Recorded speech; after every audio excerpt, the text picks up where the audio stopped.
আমি কাউকে কখনো ফুল দেইনি, তার উপর আমার বিশ্বাস ভালোবাসা থাকবে সব সময়। উপভোগ করতে পেরেছি বলে আমি নিজেকে অনেক গ্রেটফুল। বলে আমার স্কুল কলেজ জীবনে আমি কখনো কাউকে কখনো ফুল দিয়ে আমার অপোনেন্ট যে ব্যক্তিকে কখনো আমি বরণ করে নেইনি।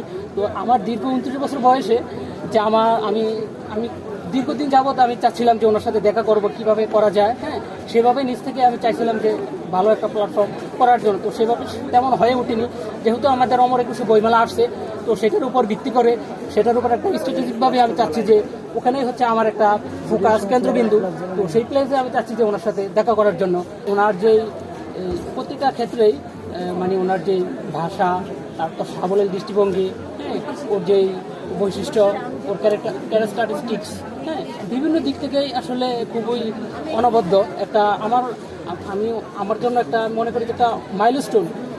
তার সাথে আমার ভালো একটা আন্ডারস্ট্যান্ডিং, ভালো একটা প্ল্যাটফর্ম, একটা ফ্রেমওয়ার্ক যাতে আমি তার সাথে করতে পারি। তো সেটা আমি মনে করি যে আমার অন্তঃস্থল থেকে আমি আমার যে স্বতঃস্ফূর্ত যে বিশ্বাস, আকাঙ্ক্ষাটুকু আমি ওনার সাথে উপভোগ করতে পেরেছি বলে আমি নিজেকে অনেক গ্রেটফুল এবং নিজেকে অনেক কৃতজ্ঞতা জ্ঞাপন করি।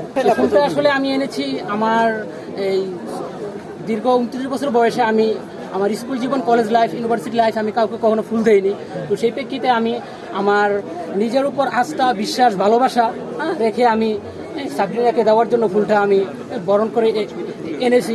আমার জীবনের ফার্স্ট যে একটা ভালোবাসা, যে মানুষটা, তাকে দেওয়ার জন্য আমার হৃৎপিণ্ড এবং কি হৃদয়টাকে আমি দৃঢ়ভাবে বিশ্বাস করছি এবং কি দৃঢ়ভাবে আমি একটা কনফিডেন্স স্বতঃস্ফূর্তভাবে আমি একটা কনফিডেন্স নিয়েছি যে আমি যে আশা করেছি যে ডক্টর সাবরিনা আফু আমার কাছ থেকে তিনি খুব সজ্ঞানে, সুচিন্তিতভাবে, সুস্পষ্টভাবে উনি আমার কাছ থেকে গোলাপ ফুলটি বরণ করে নেবেন। যদি না নেয় তার উপরে কিন্তু আমার স্বেচ্ছায় কোনো প্রকার নেই, কোনো মান অভিমান রাগ নেই, ঠিক আছে। তার উপর আমার সারা জীবন, তার উপর আমার বিশ্বাস ভালোবাসা থাকবে সব সময়।